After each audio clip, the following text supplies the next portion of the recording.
Hey everybody, it's Jane Johnston with the BriarHillGroup at REMAX Camosun, co-host of He Said, She Said, They Said with... Hey everybody, it's Andrew Plank with LePage. Welcome back yet to another week of whatever this is. It's August. How did it go? August. How did it go last week without me around? I thought it was okay. I mean, it was actually probably better. It was better without me? Actually, because I've never hosted before and I've never had the keys to the kingdom in the past with all the tools and such. It was a little awkward, but we had Danielle, your assistant, in the background helping out, and Jen was a great guest, and I think it went okay. Good. So, yeah, we had fun. Good. And how's We your... missed you though. Aw, thank you. How's your week going? So far, so good. Out there showing lots of properties. Got some listings coming up. Trying to get, some good recreation, personal time in as well. And just balance, it's all about balance. I was supposed to go, I have my renos happening. Can you hear that? Nope. Okay, good. Yes, I can. I had... Just talk. It's all fine. It's not that loud. I was supposed to go rowing on Sunday, but I had an offer in on a property and ended up being multiples. We put an offer in on Friday. We had to wait 48 hours. What's interesting, I do some work with personality science. Right. And do you want to name that that program that you often refer to in terms of people being high knowledge and Codebreaker Technologies. Codebreaker Technologies. Yeah. Okay. Yeah. So it's essentially about understanding people's personalities and how they buy and sell. And I work with, I train people on how to be more effective communicators and speak in a way that makes sense for their clients. Right. Yeah. And anyway, the buyer, one of my buyers was a high blueprint, and he did not like the fact that they changed the rules on him, which they didn't. But he said, He "Well, perceived it as that." Yeah. So what? Yeah. So what people were doing before this, as you know, they were delaying offers for 3 or 4 days and saying, bring in your offer, and then before, meaning when we had and we still have a pretty vibrant market, but there's less inventory. But when we had really a lot of activity, people didn't want to undersell their homes. So the strategy was, yes. I'm sorry to interrupt. I like to over-explain things for our listeners. Okay. Kenneth is saying I need less trouble, and I don't know how to do that. I'll try. Maybe my voice. Anyway, he got really upset with the fact that the rules changed, and so I had to explain to him that because now we're not quite sure what's happening with the market, instead of doing the offers here and everybody knowing, like, in 4 days we're going to look, what we're doing is getting the offers and asking people to just wait while we try and encourage other buyers. And it means it's still a seller's market, but it's not a fun seller's market. Well, the thing that nobody likes feeling played, and people say, oh, why are sellers doing this? Well, sellers don't want to sell their homes for less than they actually could. And in a market where it's really difficult to say this is where the value is, that's strategy made a lot of sense. But what I've really appreciated as an agent, where we, often there are so many things, always a changing target, always the rules underlying things are changing because people, we are making an offer on a property and then we're the only person in making that offer. And then suddenly there's 3 other people and you're going back to your clients and making all kinds of changes. In the past, you could kind of line things up. In the past, in that heavy market, it was really busy, but at least you had consistency, and you could say, okay, we're going to look at offers Tuesday at 6. And so we can continue looking at properties, we can get prepared, and we can put all our ducks in a row and get ready for Tuesday at 6. And now it's back to, oh, there's a property listed. We better get in there as soon as we possibly can, see it as soon as we can, get an offer prepared as soon as we can, get it into play as soon as we can. And it means that, yes, if you plan to go rowing, and then something comes up where the goalposts have changed, they've moved them, you need to adapt to that. Yeah. And it's especially hard, like I find for people who are wanting to know if they're going to follow the rules, and then they feel they feel like they can't trust the process. I played by your rules and I got screwed. So yeah, and the problem is the one rule is there are guidelines, but there are rules, but there are no real hard and fast rules. Yeah. And anyway, when the buyer said, I hope that you like, why don't you just push it through? And I'm like, well, they've already got a second offer right now, so I can't push it through. They're just going to tell us to go away. What do you mean push it through? Push through an offer that was like, say, I want them to accept this offer right away. Oh yeah, you've got no leverage. This is all about leverage. So when someone's making, if you're making an offer and you're the only person offering and the property's been on market for 3 months, you might have some leverage. But if you're first day on market, the sellers have 20 showings lined up for the next day and are told that there are 3 offers coming in. It's pretty hard to say, here's our offer, take it or leave it. Yeah. Because they know it's not the best they're going to get. What's interesting is just that the price point was just under $2 million. And so just for people to understand that there's still, when we were looking at the statistics, statistically, houses at that price are actually going under asking. Yeah. But if a house is beautifully renovated and it's done, then people are still going to pay premium dollars for that. I don't know what it ended up going for. So we'll find out. Statistics are great for telling you where a property value might land, but you can't say on average properties are going 5% under. Well, you can say on average properties are going 5% under asking price in the $2 million price point or 10% or whatever. But what you can't say is this individual house will definitely go 10% under, because this individual house could have been priced low and is worth $300,000 more than is being asked. Right. And the average is this, but we go through this all the time. We go through this with assessed value, assessed value as well. Appraisals, value is what the sellers and buyers are willing to pay for it.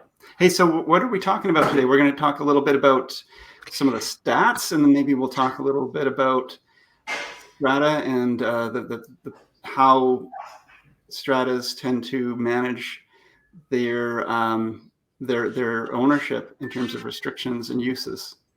And yeah, so it came up on the weekend. Mm-hmm. It came up on the weekend where I had a buyer looking at a property. It was a Bearland Strata, and I had to explain to them that the Strata Property Act has basic bylaws and rules that people require and are required to use, and they default to these. And so, but first, let's just go and look at what's happening with the market to date. And we'll circle back on that. Yeah. Okay. Do you want to take the top and I'll take the bottom? Sure. Okay. So last year we had 979 sales. This year we had 354 to date. So 979 for the month of August, 354. New listings, 448 in the past 16 days, month to date, compared to 1333 last year. So we're low. And then active listings, we're at 1,289. That's compared to 2,584 last month, August of 2020. So we're down. Still really low inventory. Yeah. And those numbers for August 2021 will definitely go up by end of month, but we're halfway through the month. And if you double those numbers, it's probably a fair assumption. We're still well under the sales and new listings that we saw in 2020, which is odd because we have less restrictions in the market due to COVID, and you'd think more people would be listing their homes, but it doesn't seem to be happening that way. I think people are. I mean, my pet theory is that people are just deciding to wait and enjoy life a little bit and rather than having people tromping through their home, regardless of COVID. They just want to go to the beach or the lake or what have you. I think people are tired, actually. Mm-hmm. So, and I also find that even though we're low on inventory, we have low interest rates. I'm finding people are being a little more picky than they were last year, and perhaps not seeing the potential of the market rising. So that's why it's less busy. I think that we all feel that way, and we all could be very, very wrong. And when I say we all, I mean just on average, I guess. I don't know, but it feels like, okay, things have been going up for so long and so hard. It kind of like, it can't go much further. It can't go much further. People have said that for years, though. It tends to reach more of a plateau but it does feel like kind of, well, maybe the heat's a little bit off. Maybe we can afford to wait. And the funny thing is when that happens and the inventory goes up, they continue to wait and wait and wait, and they wait too long. And they wait until suddenly prices are going up and there's competition and all of that other stuff again, when I think the plateau in the selection is the best time ever to buy. So you can get a great home. Right now you can get an okay home without, and you only viewed it for 30 minutes before you can actually make, one viewing before making a showing, an offer and so forth. Anyway, let's talk about where things are at in the last week. So in the last week, we've had 199 new listings with 194 listings going pending. So we're still seeing it's a pretty close, almost equal listing to going pending ratio, almost 1-to-1 there. 43 price decreases. So we're still seeing that properties are listing and actually not getting their price, and people are having to make some adjustments. 6 price increases. That does happen from time to time, either through someone's made an error in their original listing, or they're trying a new strategy, or they underpriced it to try to generate some offers. They didn't get them in the first week or something. They didn't have people come to the table, and they've decided, okay, well, we don't actually want to sell for this price, so we're going to increase our price. Anyway, 2 back on market. 242 sold. We've talked about that before. Again, that's just what has completed at the law offices and land title office. 16 actually expired. So 16 properties did not sell, expired. They're either relisted under a new contract and part of that new listing above, or the folks have changed their minds, and 3 withdrawn.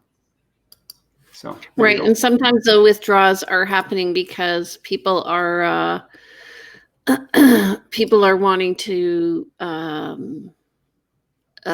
They've decided they want to reprice their house or something. So rather than do a price reduction, they may just actually withdraw. Okay, so I'm just going to look here so I want to show you guys this window here. This is a Strata Property Management Act. So what I was telling Andrew earlier is that when you buy into a bare land strata, you don't necessarily Before we go any further, let's just do a really quick talk about strata. Like, you're saying bare land strata, I don't know if people understand what that means. So okay, so so anytime you share a wall, like if you have a side-by-side house, that's a strata. Anytime you're living in a condo, that's a strata. Townhouse, that's a strata. But you also have a strata if you share a road or maybe a common septic field and the pipes leading to that septic field. So when you do, and I have a situation where that's the case right now, then if you don't have any rules, you actually still do have rules, and they are the standard bylaws and rules by the Strata Property Act. It's really common to see this in duplexes, where someone buys one side of a duplex, and people don't understand that is actually falls under the Strata Property Act. If there's a strata plan applied, and they say, oh, but there's no bylaws. There's no bylaws. And yes, there are. There are these standard bylaws. Right. So, and it says the Strata Corporation must have bylaws. And this is the reason for it is so that people have a common understanding or a starting place of how they're going to be working and living beside one another. It's essentially a form of government. I mean, you form a strata for this shared ownership and management of these shared assets, and then over time people make changes to the rules, and those rule changes might limit or restrict how you can use that property. And the intention is for the betterment of everyone, but it does mean that it restricts, if you're, looking for a home and you've got 3 cats and 2 dogs, you're going to have a hard time probably buying in a strata, because usually there are restrictions on pets. It's uncommon to find something that doesn't.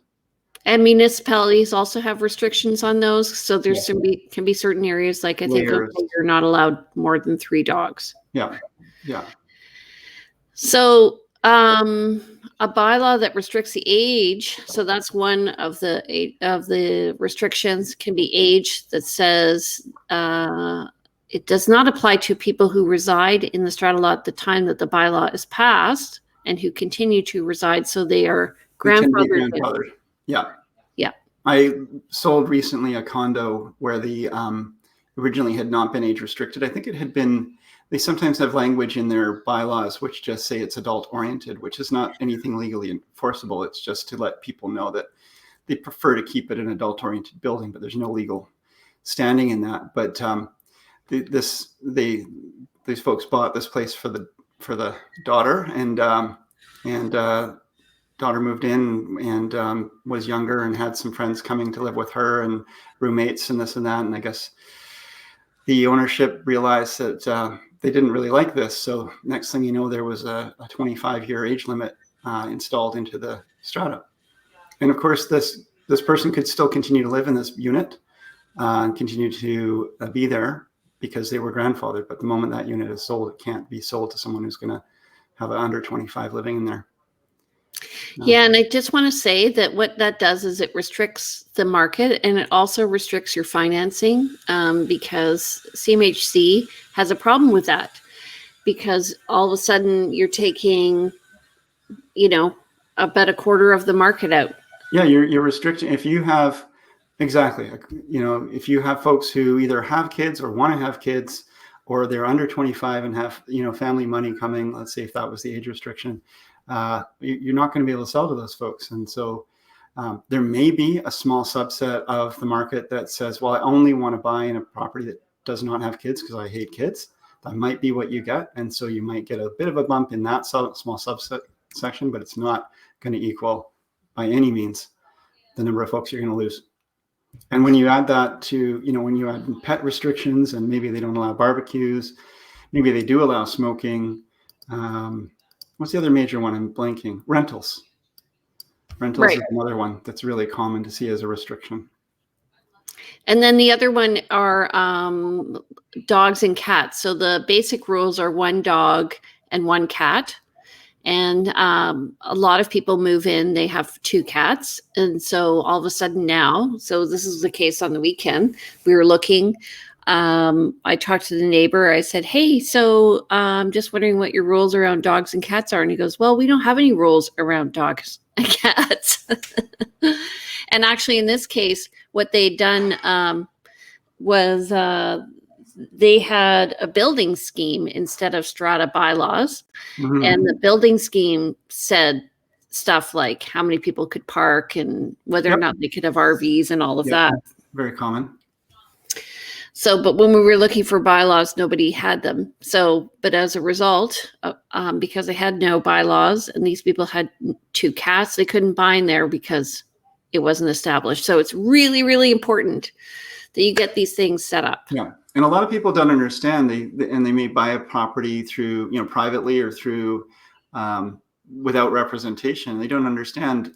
They think, this says 1 cat and 1 dog, and I've got 2 cats. It's really important to me that I keep these 2 cats. But I've talked to Sally, who's the strata president, and she said, oh, it's fine. No problem. I can come in with my 2 cats. And you would think, and most people might think it's reasonable to expect that, well, I've got strata permission now, it's fine. But Sally is supposed to represent the entire ownership of that strata corporation. There might be 40 other owners in there. She doesn't have the authority to say it's fine. She has the responsibility to enforce the bylaws. So unless you can get, everyone really agreeing that we're going to change the bylaws or we're going to turn a blind eye, maybe it's a unit of, there's 4 units in a heritage conversion downtown. If you get all 4 owners to say, yeah, we got no problem with this, then maybe you don't have to worry about changing the bylaws, but you can't rely on just the strata council saying, yeah, I've got a letter from council. And people don't understand that. And they buy a lot of times under the assumption. Right. And so actually what's happened in a case with the buyer for me was this was a 3-unit complex. They had 2 dogs, Yeah. well mannered dogs. They initially only allowed 1 dog. We actually had them go for a vote and we got it changed so that they Right. could move in. And then Yeah. the 1 dog ended up passing away anyway. Oh, okay. I'm sorry.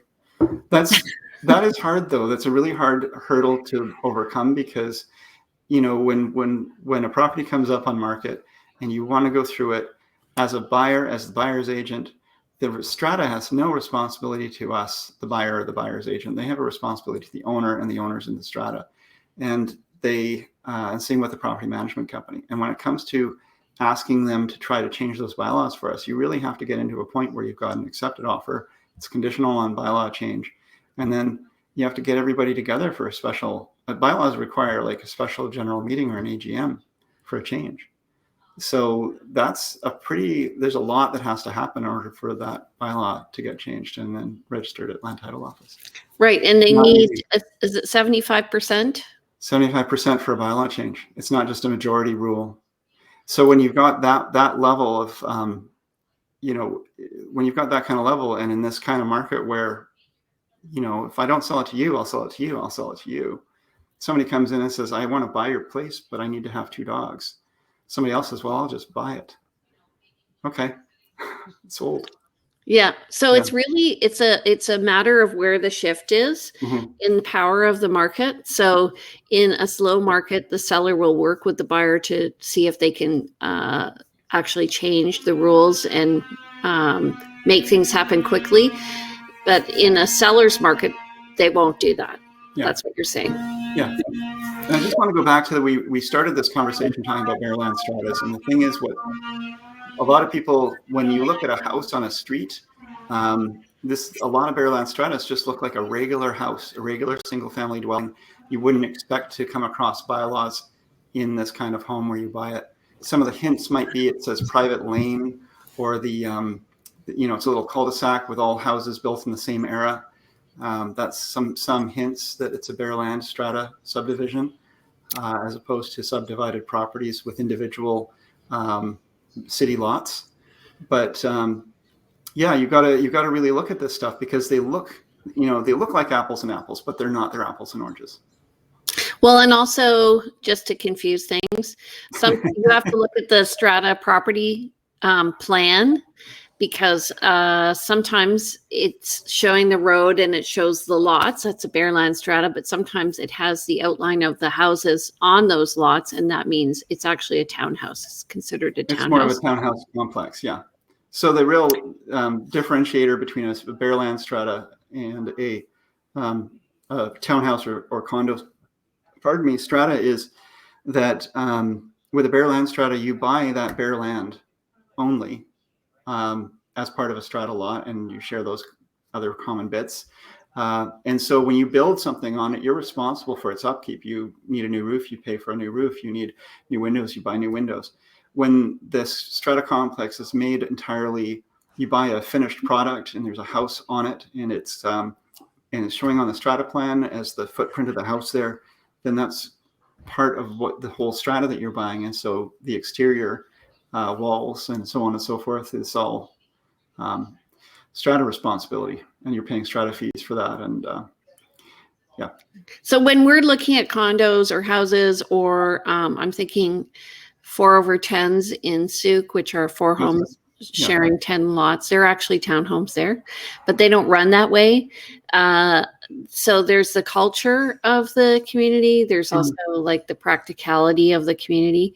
And then looking at what's shared, we figure out if there is a strata fee, what the strata fee covers, and then looking at the bylaws. So interesting bylaw request came in on the weekend on our Realtor group. Somebody's looking for a condo that allows smoking. Right. Yes. There are still people out there who smoke, and it's getting harder for them to find a safe place to be a smoker. Yeah. And so what I suggested was maybe sell them a mobile home, because I can't see a building allowing smoking, because it affects the price of homes. There are still buildings that allow smokings inside the unit. You just have to really look at the smoking bylaws. And as you referred to earlier around the pets and so forth, if you buy it and they haven't made the change, then you're grandfathered. So we get into some really interesting points, though, where you agree to buy something and then the bylaws change in between where you've agreed to purchase it and your completion on it, and where you're the owner and therefore grandfathered. So that can get kind of interesting. You want to watch for these are the things that you want to be really careful about. And if there is that kind of thing, there's a requirement that there is I'm blanking on that. If there's a special assessment, if there's any change in rules or bylaws, they have to notify. But if you're having like a regular closing, which is 2 months, 6 weeks to 2 months, or maybe 3 months. You generally know when the AGM is, and if there's an SGM, they usually have to, and you'll get hints from reading the bylaws too, or sorry, the Strata minutes and the meeting minutes, because there'll be chatter, generally speaking, if they're talking about doing something like this, or there'll have been maybe some past votes on past AGMs. So there's hints, but yeah, it's just a small risk. It's just something to be aware of. So what can happen if you're not following the rules is you can get fined, and I've seen fines as high as $500. Mm-hmm. And they can be cumulative and repetitive. Yeah. Yeah. So for every time there's a complaint, so it would be noise. This is actually a complaint, Jane. There's a little loud behind you there. Actually, one of the interesting bylaws is barbecues, whether or not barbecues are allowed, and people really need to check that out, because I just sold a unit where barbecue smell and barbecue noise, party noise, was an issue in a building, and it came up in the minutes, and the person who's buying won't mind that because they're young. The people who are selling are older, so it's going to be an issue for them. But you can get a proxy sometimes, or you might be wanting to ask for a proxy if there's going to be a long time between when you've agreed to purchase it and your closing. Let's say there's, for some reason, 4 or 5, 6 months between when you've bought the place and the closing. You might want a proxy, at least, meaning that you get the opportunity to vote on behalf, as as if you were the owner before you're the owner. Yeah. And have a say. I've had clients do that. So other things that you can be fined for, other bylaws that they may have in a building, are things like whether or not you're leaving private stuff in your parking space, how you're storing your car, whether or not you have an insured car or uninsured car. These are all things that come up. They want your cars to be of good repair if they're going to be sitting on, especially a Bearland Strata, and insured. Yeah. Yeah. Yeah, I've been working with some folks who are looking for RV parking. Really, it's parking for their truck, but they happen to have a camper on it. And so it gets into that gray zone. Is this an RV, or is this their everyday vehicle? Because it's the vehicle they own, but it's got a 10-foot, it's 10 feet with a camper on it.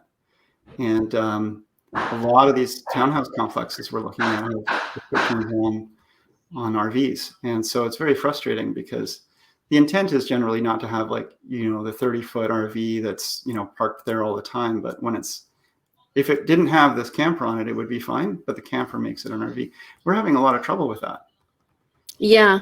Well, I was just thinking, sometimes what they do is they say no RVs, or let's say they have a nobody under the age of 19. They say, but you have an exception for a couple of weeks during the year. So you are allowed to be on there, or have that happening, but not over a certain amount of time. Yeah, that's a confusion for some folks, where it says, nobody under 16 years old. And they're like, well, my grandkids want to come by and visit. You mean they can't come on the property? My mother-in-law with her little poodle wants to come and visit. Does that mean the poodle can't be here? Well, they can't live there. You got to look at the Strata bylaws, and you've got to be reasonable. Reading through the minutes, Do you see that the folks in this strata are fining everybody for everything because they've decided they've left a small Cocaine. or are they kind of getting along and reasonable? This is group ownership, so who are these people you're buying into a place with? Yeah. So do they like their rules and do they enforce them? It's nothing worse than a place that has a lot of rules that they're actually not enforcing. It just creates confusion. So one of the things that's in this Property Act is the denial of access to recreational facilities. So if somebody is not abiding by the rules, the Strata Corporation actually may disallow an owner or a visitor or an occupant access to the recreational facility if they're contravening the bylaw or rule. And so where this may be the case is, let's say you have a pool or a hot tub and people are going and using it outside the regular hours, like 11 o'clock at night or whatever, and they're disturbing other people. It's always the bad behavior which causes these rules to come into effect, I find. Mm-hmm. Yeah. So when I was a teacher, my students would say, Miss Johnston, why are you doing that? I'm like, I'm not doing it. You're doing it. I'm reacting to you doing it. Yeah. So. Right. But anyway, it's just interesting to me. It's really a choice. The other thing is what a strata does for you on a positive note is that it maintains a quality of life of how you want your life. So for those stratas that say no kids allowed, they're saying that because they don't want any noise, or if they're saying I'm just trying to think. Things like laundry, the time of laundry that you do your laundry. Management. Yeah. Yeah.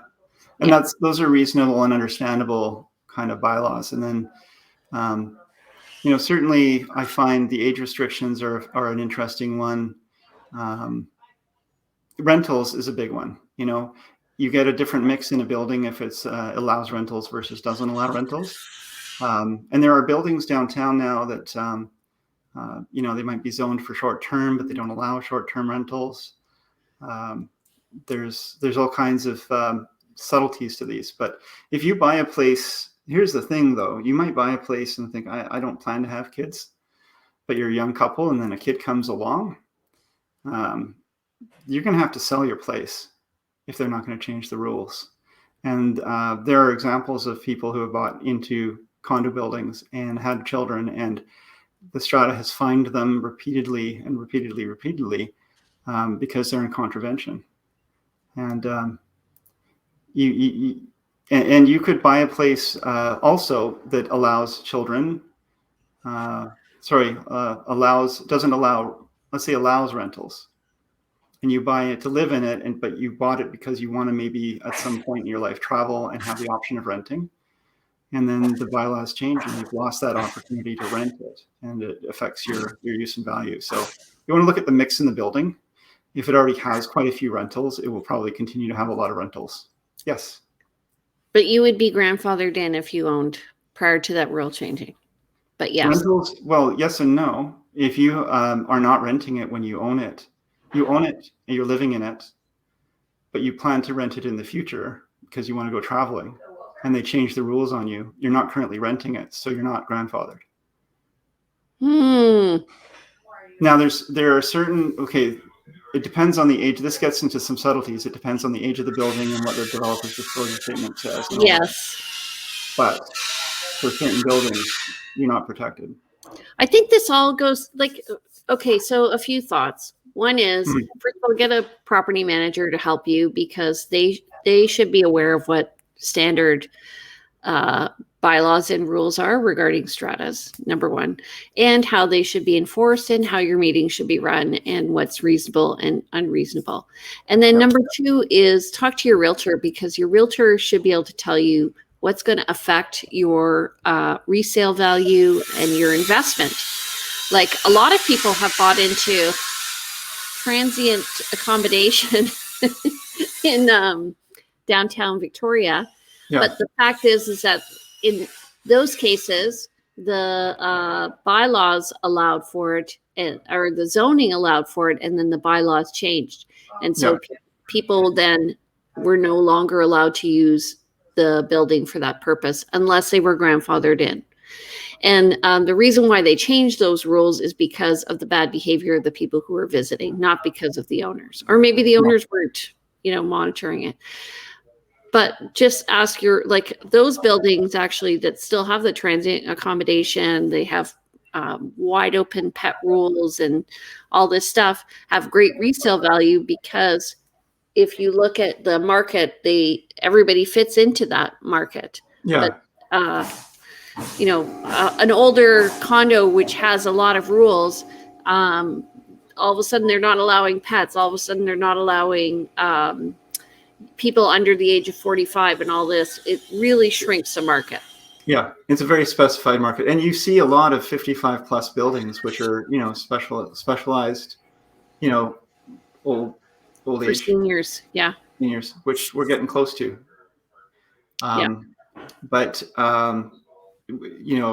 you see a lot of those special buildings, and those tend to sell for less money. They tend to sell for, I'd say, a good 10% less at times. And so that's the real impact on value. It's great for you to buy, but when it comes time to sell, you've got limited market. Right. So regarding standard pet stuff rules, a reasonable number of fish or small aquarium animals. A lot of stratas actually don't like aquariums because if they burst, you're going to have a big issue. Yeah, that and the water beds. There's usually a rule around water beds. Small caged mammals. They stink. They can be really smelly. Yes, we've talked.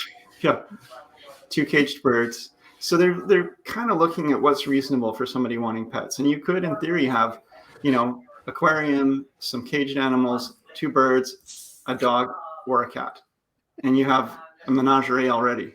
So it's not like this is super restrictive. It's just that I think a lot of people have 2 cats or 2 dogs, or they want a cat and a dog, and it can be hard when it only is one. But this is standard BC bylaws. These are you can just Google standard BC bylaws. You'll find these. This is the template that all other that bylaws begin with, and either the developer or the owners will then make changes either immediately upon the development or over time to these bylaws. And there may be a completely different set of bylaws right off the bat. Yeah, I put the link in the chat if people want to go and look at them. Yes, so that's exciting stuff. Just be aware if you're interested, just to review those so you understand what you're getting into, and just understand that if somebody says there are no rules, there are, and especially if you buy into something that's less than 4 units where you're not required to follow, technically you still are under these schedule of basic strata bylaws. Yeah. So we're probably going to wrap this up soon, but let's say there was a half duplex where someone ends up getting 5 dogs, and the other owner, they go to do a vote, and now you can't have 3/4 vote to change anything. It's half and half ownership. And they want to complain to somebody, but they try to say, well, I'm going to fine you, neighbor. And the neighbor's going to say, no, screw you, blah, blah, blah. So what do? You've got to go then to tribunal, or you've got to escalate this. And I've never heard of this actually happening. I have. Your options. Yeah, have you? So I had a client who lived in Vancouver in a 3-unit strata. So they could never have 75%. Same thing. It had to be unanimous for anything to pass. Yeah. And one guy just refused to pass anything. Yeah. Anything. I remember viewing a home it was a 3-unit conversion, and I thought, man, if the bylaws are exactly how you want them, this is perfect, because you can buy this and nothing can ever change without your say. Whereas if you have a heritage conversion with 4 units, then 3 owners can gang up on you and make any change they want. And same with a half duplex. As long as you've got a good neighbor and you can get everything set the way you like it, or it's already set, you're fine. But the minute if you want to make changes and they're not into it, there's no luck. Right. So an important thing to realize here is just that you're buying into a community, and that you're, just understand, read the strata minutes. A lot of people just gloss over them, but you're really looking for the politics of what's happening in behind the scenes and understanding the tone of how people are communicating. Yeah, the minutes are like the diary of the strata. They talk about the business of it, but they also talk about, you get some of the scuttlebutt of what's been happening in the background and where there's been some issues or problems that help bring to light and identify maybe some issues. I've always felt like stratas, there's like, I don't know what the perfect number is, but too small a strata, and if your neighbors are great, it's wonderful, but if they're not great, it just highlights those discrepancies and changes. And then you get to a point where, maybe there's 10 units in a strata, and it's maybe a little harder to generate enough income for the contingency reserve. And again, you get one or two bad apples, and it can really make your experience poor. But then you get a strata that maybe has it's a condo, it's got 40 units in it. Then at some point it starts to be that the consensus prevails. There's enough reasonable people together that you've got some good guidance for this. But you also have enough people volunteering for strata council and being able to sort of step in for these roles that are required as well. So these are all things to consider. But I mean, we're talking about bylaws and rules, but these things all evolve and come into play based on what is the makeup of the owners and how many owners, who are they, and what's their personalities. So all important things. Exactly. So I was going to load up a picture, but I don't have it ready. I just wanted to remind people to please subscribe to our YouTube pages. We would love for you to follow us. Andrew's now streaming this on his YouTube page. And if you have any questions about real estate, please feel free to contact us. Andrew, how do people get in touch with you? You can reach me, smoke signal, phone, knock on my door. I'll give you the address. You can call me 250-360-6106. Email info@andrewplank.com. Check out my website. Lots of resources there at andrewplank.com. Okay. And if you need to get in touch with me, my name is Jane Johnston. I'm with the BriarHillGroup at REMAX Camosa, and you can get in touch with me, 250-744-0775, or you can reach me at BriarHillGroup.com. BriarHillGroup@gmail.com, and I have two websites. One is BriarHillGroup.com, which talks about real estate in Victoria, and the other one, VancouverIslandTime.com, which talks about neighborhoods and choosing where you want to live and meeting local people who live in that neighborhood. So thank you. Excellent. So we're here every Monday morning at 10 a.m. Please subscribe, as I said. If you want to follow us on social media, you can follow our pages, our personal pages, as well as our personal profiles. Sounds good. Thanks, everyone, for coming and watching, and those who are watching this on the recorded version. And we'll see you next week. Ciao. Ciao. Be good. You be good.